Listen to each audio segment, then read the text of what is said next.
Happy to see many familiar faces here today. I'll be talking about running the analysis and looking at does it make sense to rent versus own. I'll talk about some of the keys of being a first-time home buyer.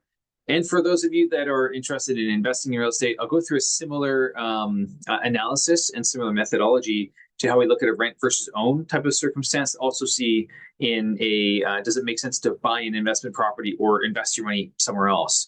So we'll walk through that, give you guys an idea of what to expect, and then we can take it from there. So thanks for coming out, everyone. Let's talk about why home ownership and really get started in that. And the key is that 90% of millionaires made their first million through real estate. I think it's an easy path for a lot of people just to buy their own home and automatically over time became millionaires just by owning their own home. Well, built the most wealth. Oh, I noticed my camera just turned off, so I'm just turning it back on for whatever reason it turned off. Anyways, now looking at why invest in real estate, the most important thing is definitely the power of leverage. And so when we look at leverage, it's the way that you make the most money in real estate. One of the cool things is that you can do 5% down for owner-occupied homes and for what's called a second home. So just to add some clarity to this, you do not need to be a first-time home buyer to buy with 5% down. You just need to be buying your own primary residence. So even if you're not first-time home buyer, you can put 5% down. And even if you're buying a place for your kids, for instance, to live in, you can do 5% down. So you don't need to be a first-time home buyer. It just needs to be a primary residence, or you can also buy a second home. The minimum down payment for rental properties or minimum down payment to avoid the CMHC insurance premium, so that's the insurance that gets added to your outstanding mortgage balance, is 20% down. So if you're wanting to buy an investment property or wanting to avoid the CMHC, then you do need to put 20% down. So let's look at the power of leverage in action.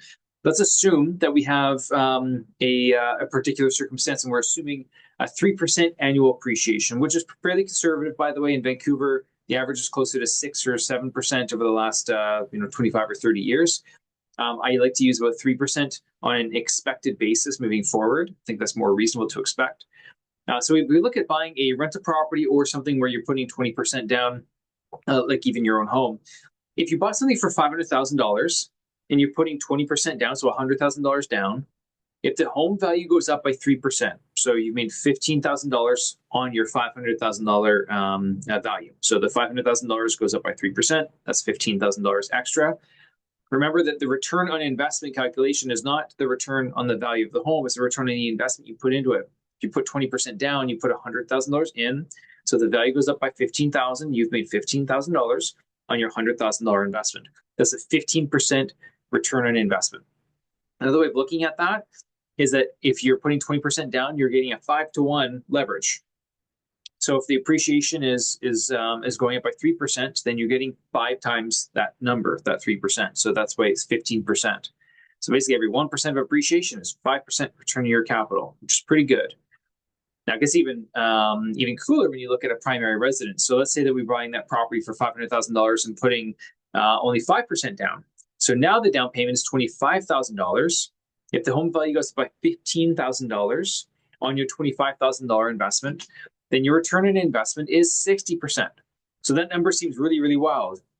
During COVID, when values were going up almost 30% per year, these return on investment numbers were astronomical and through the roof, and obviously wouldn't expect that's going to continue on an ongoing basis.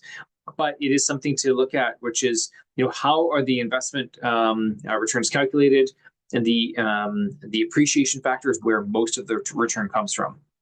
Now, overall in returns, if you're looking at buying an investment property, you're getting investment income from a couple of different sources. So the first one is cash flow. That's what people often look at and focus on.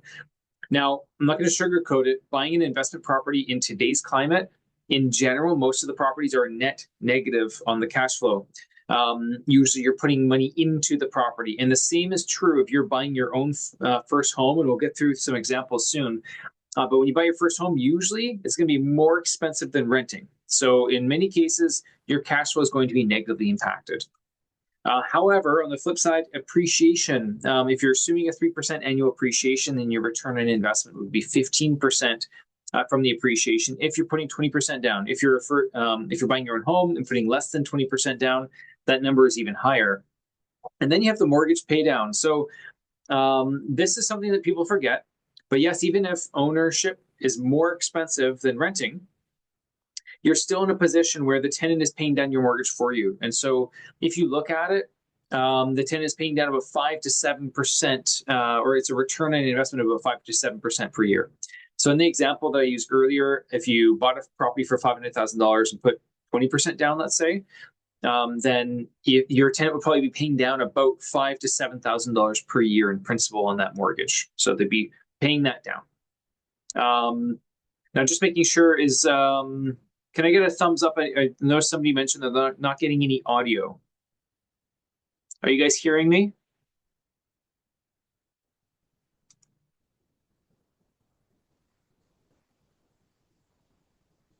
I'm just going to make sure. Yeah, all good. Okay, just making sure. If for some reason I've had an issue with my camera where it stops for a second and then kind of clicks back. Okay, that's good. Yeah, for whatever reason, the camera will every once in a while will click off and then turn back on. So I'm not sure what's happened. I need to get the camera checked out at some point. So if we looked at the total returns through all of these combined, you're looking at about a 14 to 24% return. And this is more for buying an investment property.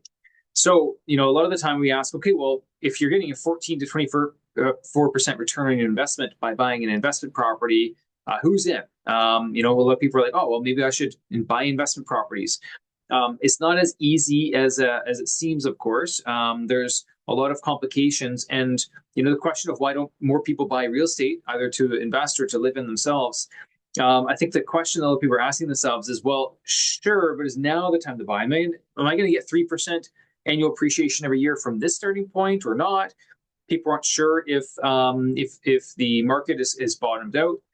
So we really hone in and look at the real estate market in Vancouver and what's happening in the Greater Vancouver area as an example. And of course, there's many different areas of Canada we could focus on. But we start to look at some charts and we start to think, okay, well, let's obviously the sales have been an issue in Vancouver. We've noticed that the annual home sales has decreased quite considerably. And look at the 2025 and annual sales, much lower than the 2021 sales, or of course, 2015 or 2016, which were also really, really big years too.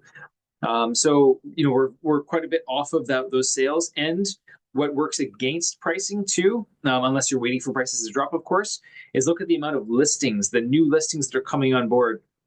2025 had more listings coming on board than 2021, but look at the difference in sales. When you have too many listings and not enough sales, that's going to push prices down.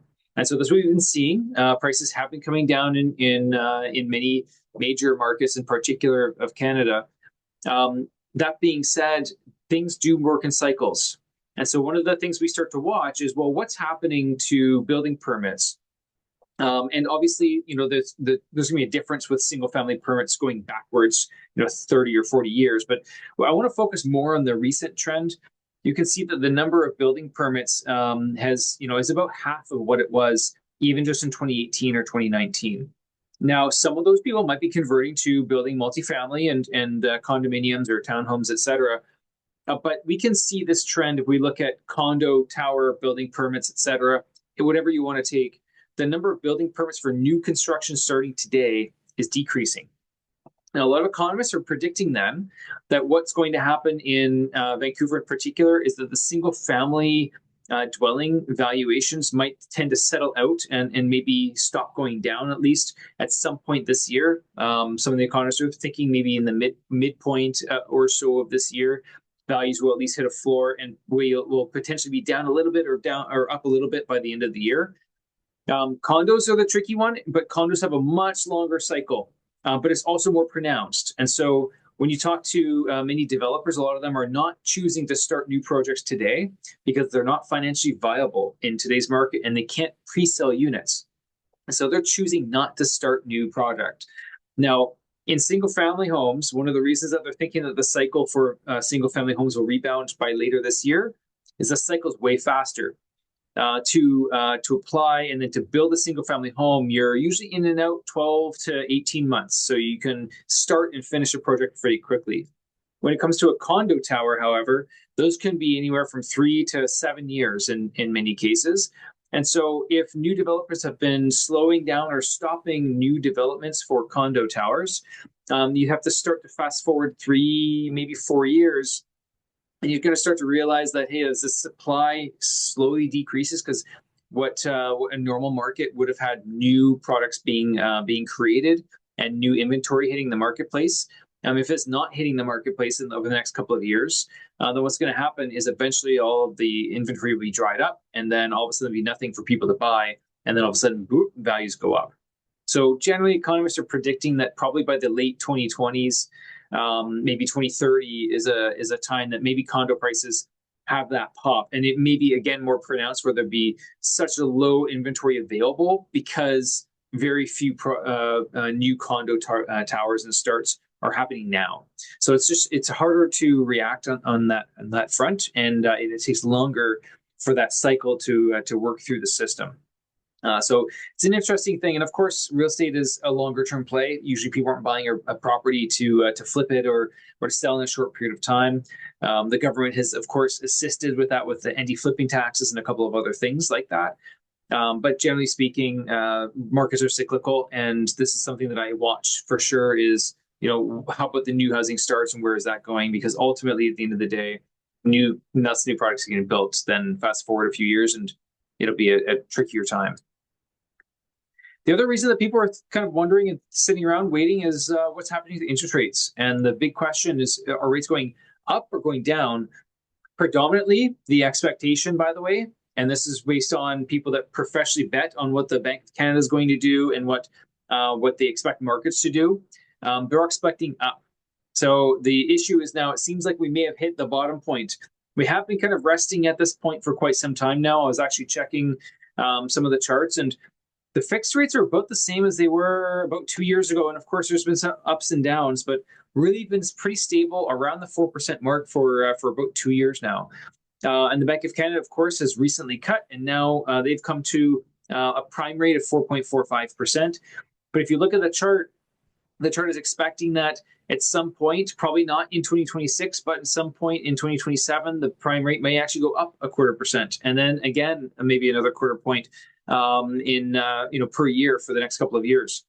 If I look at the blue line, so that's not what the fixed rate pricing would be, but it's basically looking at the instrument that banks use in order to price and lock in pricing on fixed rate mortgages. They call it a 4-year swap. I won't get too detailed into it, but generally speaking, even a 5-year mortgage, usually borrowers borrow on average for 4 years because people on average break their mortgage at the 4-year mark. And so they usually price it based on 4-year money. If we look at that, we can see that chart is going up by about 0.25 or 0.2% per year. And that's really the thing to look at is not what the actual number is, because banks are going to charge that rate and then charge a premium for profit. But the interesting thing is they are expecting that fixed rates will go up 0.2 to 0.25% per year for the next 5 years. Now, the part that I wonder about is economists don't predict the unforeseen circumstances that come out of left field. And so the question of, well, what if there's some really bad data? What if Canada goes to war with the US or something crazy like that? And hey, crazy things happen around the world. But things like 9/11, Brexit, the subprime crisis, COVID, et cetera, all of those situations suppress and push rates down in a very meaningful way.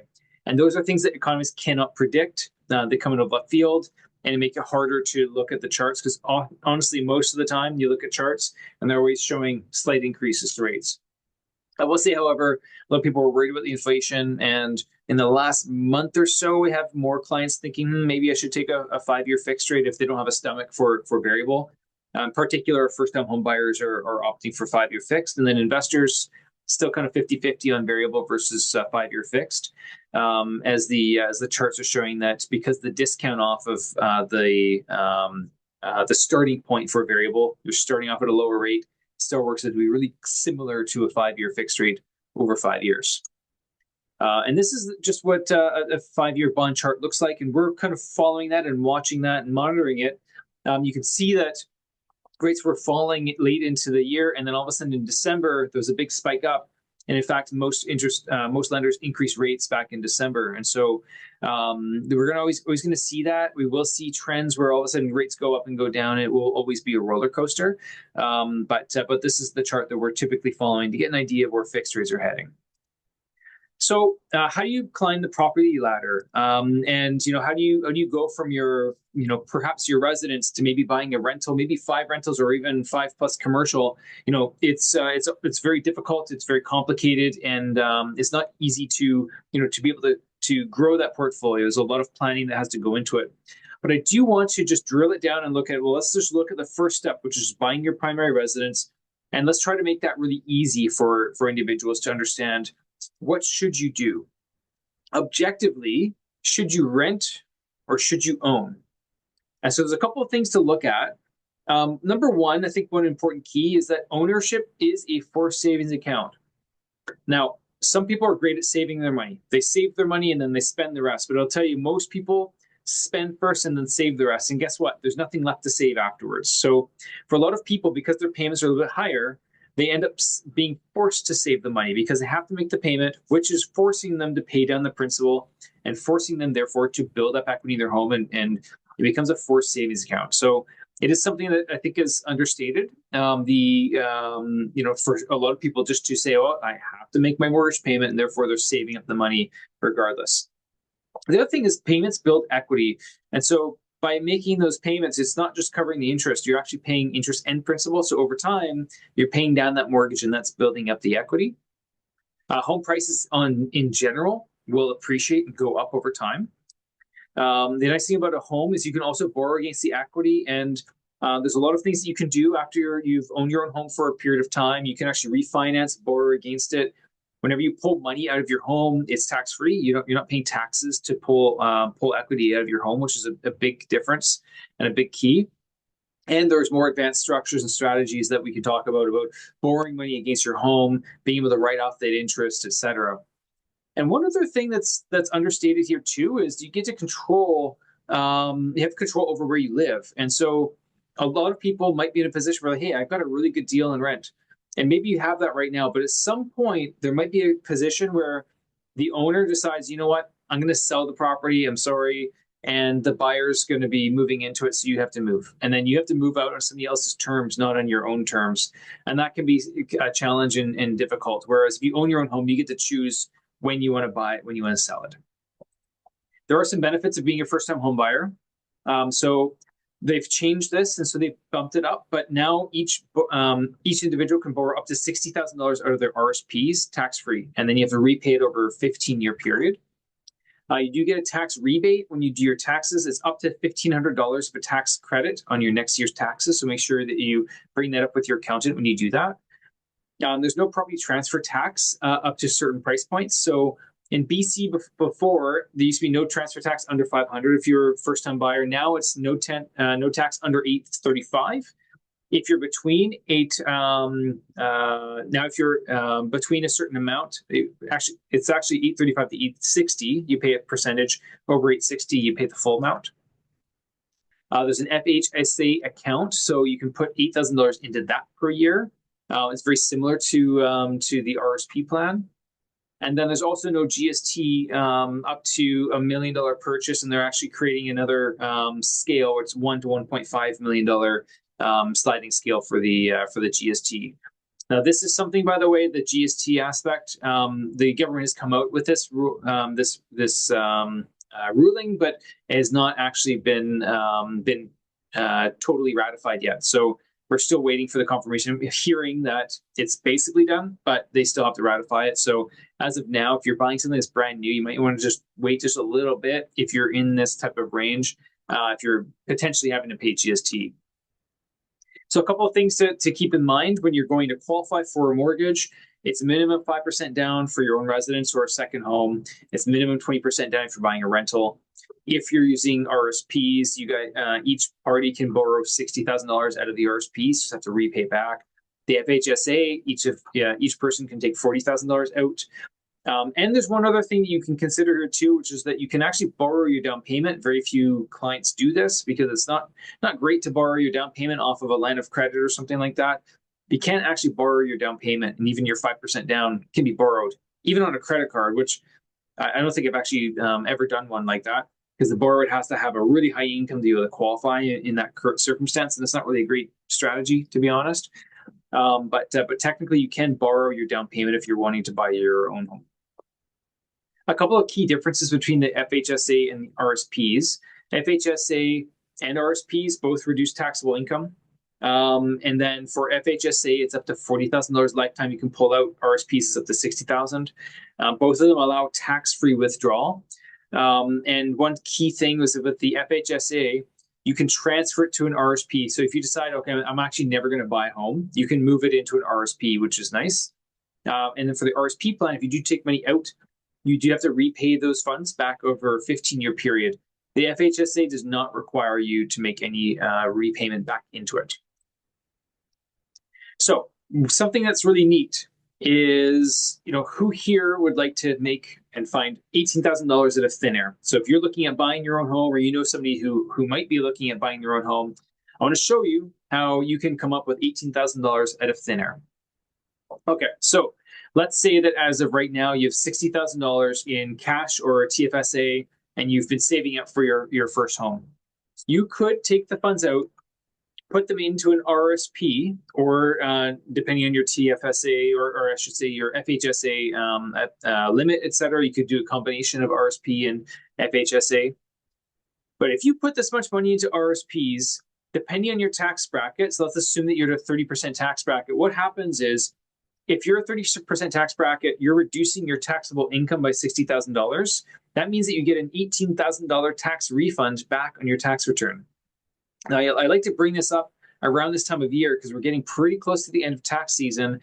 And if you wanted to generate a little bit of extra cash for yourself, then you could take money that's not in RSP or FHSA, put it into that account before the end of the month. And you're going to be able to get a tax refund when you file your taxes. And in this example, if you use the RSP homebuyer plan, you'd have the 18 grand that you got back on the tax refund, and then you could take the 60 grand out of the RSPs. So you'd now have $78,000. So you turned $60,000 into $78,000. So I think that's really unique and a really cool thing to do. Just note that it's obviously best to do this right before tax, or ideally make sure you do this before the tax season is over. So you do have the money sitting there and you're thinking of buying this year, then plunking the money in there now will get you that refund sooner rather than later.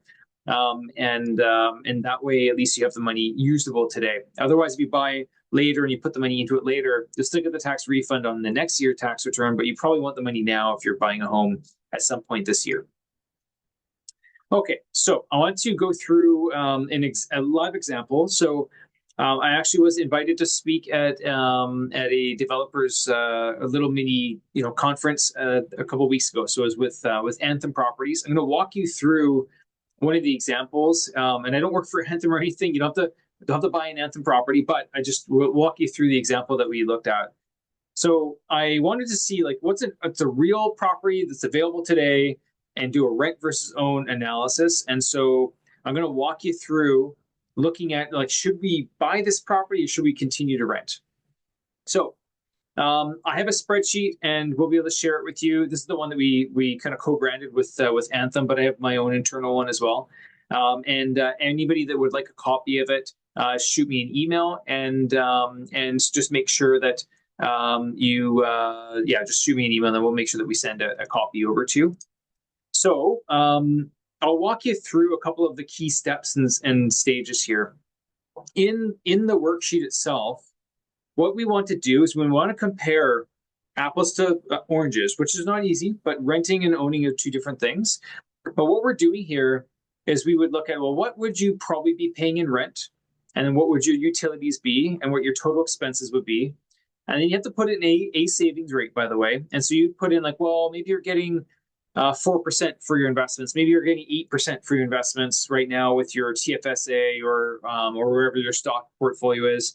Keep in mind, it should be what you're projecting moving forward. I know that a lot of people have made a lot of money in the last couple of years in their mutual funds. You have to consider, well, is that number going to be expected to continue or not? I know some people that are probably a bit more conservative would be looking at like a 4% savings rate, but obviously put in whatever you expect that you'd be getting. And then you put in the purchase price. You can put in the down payment. In this example, we put 10% down, but you could also do 5% down. That's the minimum. And it calculates your mortgage for you. You would put in an interest rate to put in there. Generally speaking, the best rates are for insured mortgages. So if you're putting less than 20% down, that usually gets you a better interest rate than it does if you're putting more than 20% down. And so just keep that in mind. If you want to know what interest rate to use or whatnot, or need some help by filling this out, then let us know. If you're a first-time buyer, you can do up to 30-year amortization. And so it calculates what your monthly payments would be. And then you still have to look at what your property taxes will be, because if you own, you have to pay property taxes, what your strata fees would be, and then what the heating to heat that property would be. And so I do want to bring your attention to the fact that the total monthly expenses to own is about $29.20 a month, whereas renting would probably be about $26.85 a month. So it is cheaper to rent versus own on a monthly basis. But when you start to factor in, okay, well, we're going to get some appreciation on the property and the mortgage is also getting paid down, let's look at the future net worth. So in this example, you're going to take, if you're renting and versus owning, instead of you taking that $55,000 and putting it into down payment on a property, instead, you're going to invest that money if you're renting. So you're going to invest that at the prescribed investment rate that you put into the spreadsheet. And in addition to that, you get to do a monthly contribution of the difference between renting and owning. So owning is $234 extra per month in this example. You're going to invest that into a fund. So if you put in $54,590 and then contributed per month $234 a month into it, then your future net worth would be $116,000. If you bought a property and it appreciated about 3% per year, and you're paying down that mortgage every year, your remaining mortgage balance would go down. So if we look at the previous slide here, the mortgage starts at $501,000. So that's the third line down there. And then now you've paid it down to 501 down to 399. So if the home value's gone to 733 and you owe 399 on it, your net worth now is $334,000. So in this example, based on these numbers, you should own, because your net worth would be $218,000 higher if you bought your own home versus if you decided to continue to rent in that circumstance. Now, I know some of you might be thinking, it's like, well, 4%. I mean, I'm making 7% or 8% or whatever the number is. The cool thing is you can also just reverse engineer what the break-even rate is. So using the same example, I looked at it and I figured, okay, in order for you to have the same outcome after 10 years, and in this case, it would say that you should rent because your net worth is a smidge higher, it would require you to be earning 16% return on your investments every single year consistently for you to have a higher net worth after 10 years. So, this is obviously a pretty high number. Some people may be getting that number here or there. Some people do get it consistently. It really depends on what you invest in and how good of an investor you might be. But I do like to look at the break-even point, because often that kind of gives me an idea like, well, geez, I might think I'm a good investor, but I don't know if I'm going to get 16% every single year. Maybe I should be owning a property instead of renting based on that. Now, obviously, I'm a mortgage broker. I encourage real estate. We've helped a lot of people make a lot of money in real estate, but it doesn't always make sense to own versus rent. There are some circumstances where renting can make more sense. And so in general, if there's a big discrepancy between what it costs to rent and the value of the home you're living in, that's one reason to maybe continue to rent versus own. So if you're paying $3,000 a month to rent a $5 million home, well, to buy the $5 million home, you need $1 million in cash, and your mortgage payments will be way higher. You're probably in a position where you should be continuing to rent and then just investing all of that extra cash.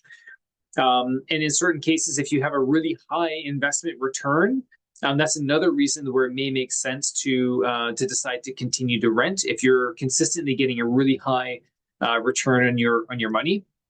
And then the next thing that you would want to look at is maybe if you expect the annual appreciation to be really low moving forward, then that's another consideration. To answer your question, Dave, the 16% investment rate is the return before taxes. So keep in mind that at that 16%, you'd be triggering and paying taxes. So We don't factor in taxes because you could be investing the money into RSPs and then getting some of that money back, but then it would cost you money to get the money out later.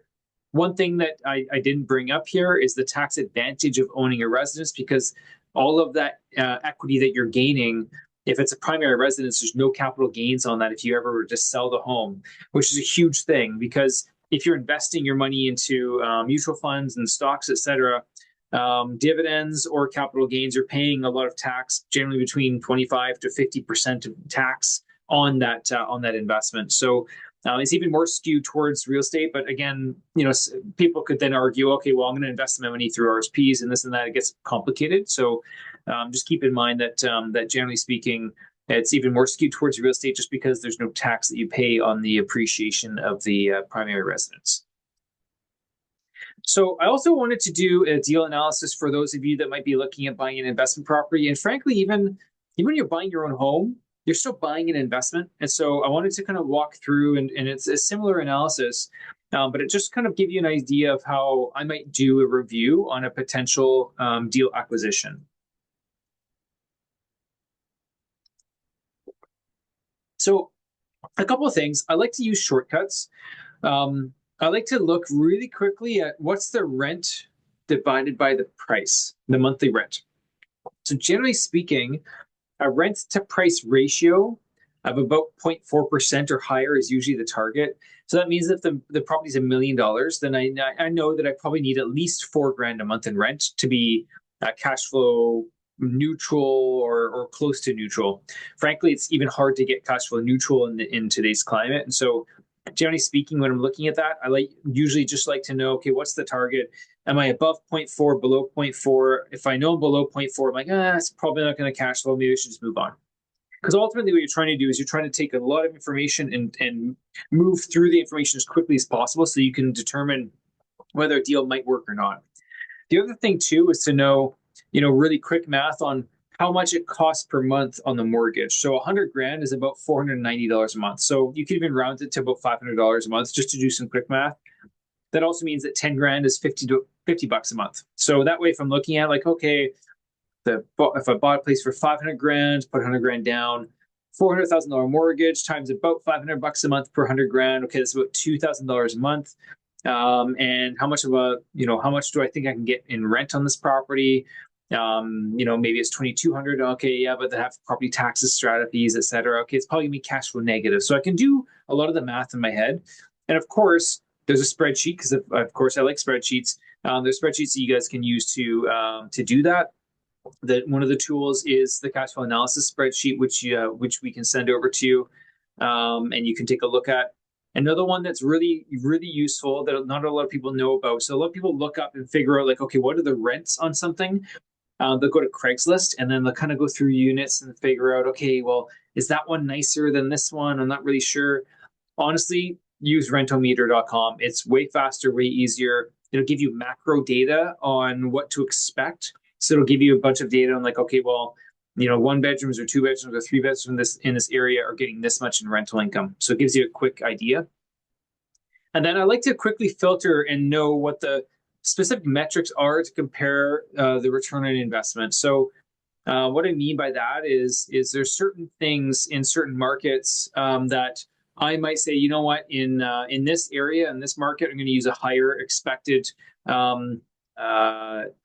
annual appreciation because I think the market will appreciate more in this market than that market. And I'm going to start to realize in this market, it seems like this type of product seems to cash flow better. Maybe it's fully furnished condos in Calgary, as an example, cash flow better in Calgary than the detached houses do because Calgary is in the floodplain and there's not a lot of basement suites. And so detached doesn't work as well in Calgary, but fully furnished condos do because you can still short-term rent the units or whatever, as an example. So I like to get an idea of different markets, and then I can kind of quickly assess and move through them faster. So again, in this situation, I pulled up a property that was for sale. And then what I did is I looked up the expected rents. This is what you look at when you're looking at Rentometer. I actually have a pro version myself, and so I can actually download a full report, and it gives me way more information and data than just this snapshot. But I like it because it gives you an average, a median, and then a 25th percentile and a 75th percentile. So A 25th percentile means it's the bottom fourth of the overall market. So it's going to be older, smaller, whatever. Whereas 75th percentile is like the top 25% of the marketplace. So it's newer, bigger, nicer, etc. So that's something to keep in mind. So I did a quick search on, okay, 2-bedroom, 1.5 baths in that area. It brings up a whole bunch of comparables for me. Okay, so $3,000 a month, something around that range. Maybe I could bump it to 3,200, something in there. So then I pull up and I do the analysis. So then I do this and I pop in the purchase price, the down payment, calculates the mortgage. I put in the rental income, which I use $3,000 a month in this case. Vacancy of 2%, which might be a little bit high, but better to be a little bit on the safe side. It'll automatically calculate your mortgage for you. You put in what your taxes are, strata fees, insurance. I will calculate what your property transfer tax is. If you're buying an investment property, then you would definitely be paying property transfer tax. Calculates estimated legal fees. Might be a bit outdated now. Legal fees might be closer to $1,500 instead of $1,000 a month or $1,000. And then I put in an appreciation, and then I like to usually evaluate these over about a 10-year period and look at the numbers. In this case, the property is cash flow negative. It's negative $653 a month. And based on my initial investment of $161,000, my annual return from cash flow is negative almost 5%. But when you look at, okay, but if it's going up in value and it goes from $739,900 up to $994 over a 10-year period, my mortgage balance is going down. It's going down from $592 to $468. My total profit, and it does include what the sale cost would be, so what you would pay a realtor to sell the property, etc. And it calculates your return on investment. So overall, if I put $161,000 into the deal and I made $255,000 on it, then my return on investment, I would get back 159%. And so my return on investment annually is 16%. So this is something that we want to take a look at and want to figure out, okay, well, what should you be doing? Are you getting 16% return on your investment in other investments? You may be, you may not be. And so if you're trying to figure out like, okay, I don't know if it's the right market or if it's this or that, ultimately, if it's the right deal, then it may make sense. And you do have to still compare. If you're getting a higher rate of return somewhere else, then maybe you don't buy. But you can always just play around with the numbers. What if the annual appreciation is lower? Does this still make sense? And honestly, if a lot of the return on investment is coming from the appreciation, then it makes it harder to justify if you don't expect some annual appreciation over an extended period of time to buy real estate. So I do want to leave you with 3 different numbers to kind of ponder and think about. $218,000. So this number was based off of the difference in your net worth if you own versus rented in the example that I used. And I'm happy to send over that specific example to anybody that wants to look at it. And you can use that as a starting point to tweak it and do your own analysis. $18,000. That was the money that could be generated out of thin air. So if you have money, you're thinking of buying your own home, your first home this year, just make sure that you understand all the programs available to you that could create some cash out of thin air. And then 16%. So this number actually was used for 2 things. And those 2 things were, number one, that was the break-even point. So that's the expected rate of return you need in order for the rent versus own calculator to be break-even after 10 years. And it also was happened to be an investment, the investment return on investment, I should say, for buying an investment property as well.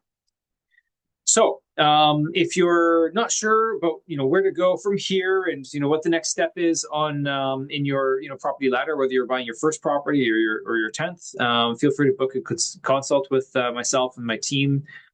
We do have a what's called the roadmap, which keeps clients up to date throughout the process. And if you haven't already received a copy of my book, Rockstar Real Estate Investing, feel free to shoot us a message and we can put a copy of our book in the mail. So I'll open it up for some questions now. If anybody has any questions they'd like to ask, there's usually a couple of questions from the audience here.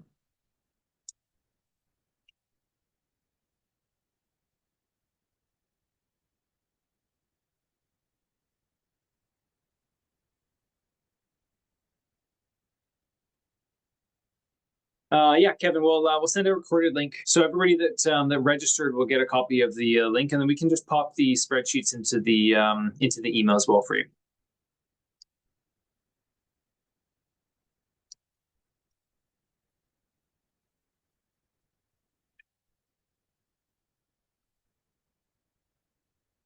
This is a question here. Ask here. So, hey Kyle, can the 60 grand RSP's withdrawal be used if you already own a rental property you never lived in? So, you should check the RSP plan, but the answer is that you should be able to. So the qualification will ask the specific language. Will ask if you've ever lived in a home that you owned in the last 4 years. And so if the answer is no, then you should qualify underneath the RSP homebuyer plan. There's some very specific language that you'd want to check into it. If you send me an email, then we can send you over a copy of that information. Patrick is asking, how do you calculate the capital gains tax after selling a property? It ends up being approximately 50%. You get taxed on about 50% of the gain, and then the tax is 50%. So it ends up being about 25% of the appreciation in the home since you purchased it. But if it's a primary residence, then any appreciation that occurs while this property is your primary residence is not subject to capital gains. I will always preface this by saying make sure you talk to an accountant. There might be some nuances where any capital gains might apply or may not apply, or may be slightly different than that estimate calculation. But for a quick calculation, it ends up being about 25% of the overall gain. I have a question here from Paul. Is it better for my future partner and I to buy a larger home or two smaller homes? We're trying to take all the benefits of the first-time home buyer incentives. Yeah, good question. So there's a couple of factors. I guess if I really tried to look at it and separated it out from buying one bigger home to two smaller ones, actually it kind of depends on the numbers. And the reason for that is that there's some benefits of no property transfer tax up to certain price points if you're buying your own home. So let's say that you're looking at a home for $800,000 for yourselves, or two homes worth $400,000 each. If you are looking at the one home for $800,000 for yourselves, then you would be able to not pay property transfer tax as a new first-time home buyer on the whole 800 grand. Whereas you bought two for $400,000 each, you wouldn't pay it on the residence, but you'd pay it on the one for 400,000. However, if you're looking at buying either a $2 million home or two $1 million homes, then you're paying property transfer tax even on your primary residence anyways, most likely. So then all of a sudden the benefit isn't there and it doesn't really matter. So there are a couple of little things like that. From a future net worth perspective, a couple considerations is that you're not paying any capital gains on the appreciation of the home. And so often the home is the most expensive asset in your portfolio, and then you're not paying tax on those gains. So that's a consideration to think about, is that you have less taxable income inside of your portfolio in that scenario, whereas the rental property appreciation you'll be paying tax on. That being said, on the flip side, the rental property is generating some income, whereas the residence wouldn't. One way that I like to look at this, just because there's lots of moving parts here, and I don't want to make it too complicated, but I like the idea of combining and say, well, instead of buying, okay, we want to buy our own home, or we want to buy a smaller, cheaper home and then buy a rental property. I like the idea of just buying a bigger home for yourselves and then having a suite in it if you can afford it. It obviously depends on where you're buying and whatnot. But if you can afford to buy something that has a basement suite in it, it allows you guys to generate income while you're living there. In BC anyways, there's the short-term rental ban, but most municipalities have exceptions if you're renting out your basement suite. Not to say that you should then short-term rent it, but it's an option for you if you wanted. And then thirdly, it allows you guys to expand into the basement suite if in the future your family has grown and you guys just need to take over the space. Whereas if you bought two smaller places, then eventually your family might be too large to fit in this, and then you have to, you pay potentially property transfer tax to buy it if it was your first home, and then you're paying a realtor to sell it, and you're buying another property later. Whereas if you just buy one house, if you can stretch into that, something with a basement suite in it, and you might be generating the same amount of income on the suite as you would if you just bought a cheaper condo on its own. But then you have the ability over time to just kind of expand into it and take over the basement suite later. So there are some things to look at. There are some tax implications on renting out your suite and how much of that is subject to capital gains and other things like that. You'd have to check with your accountant too. But yeah, some things to think about. I like the idea, I guess, of having my rental suite right in my own home. Yeah, of course, Paul. No problem. Any other questions?